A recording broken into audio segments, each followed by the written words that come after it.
एक बार की बात है जब एक तालाब के किनारे एक गरीब मछुआरा अपने पत्नी के साथ रहता था। मछुआरा हर रोज तालाब जाकर मछली पकड़ता और उससे अपना गुजारा करता, पर उसकी पत्नी उस छोटी सी कुटिया में खुश नहीं थी। एक दिन वह अपने पति को खूब भला बुरा सुनाती है। इसी तरह से दिन बीतने लगे।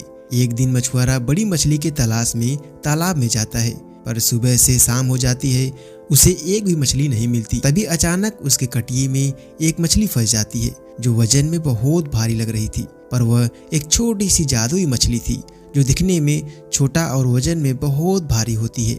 और वह मछली उस मछुआरे से उसे जान से न मारने की गुहार लगाती है। फिर मछुआरा उस मछली से अपने गरीबी के बारे में बताता है। फिर मछली अपने जादू से उसे ढेर सारा धन दौलत और महल बनाकर देती है, जिससे वह मछुआरा बहुत अमीर हो जाता है। पर कुछ दिनों बाद उसकी पत्नी को और भी ज्यादा धन दौलत और उससे भी बड़ा महल में रहने की इच्छा होने लगी।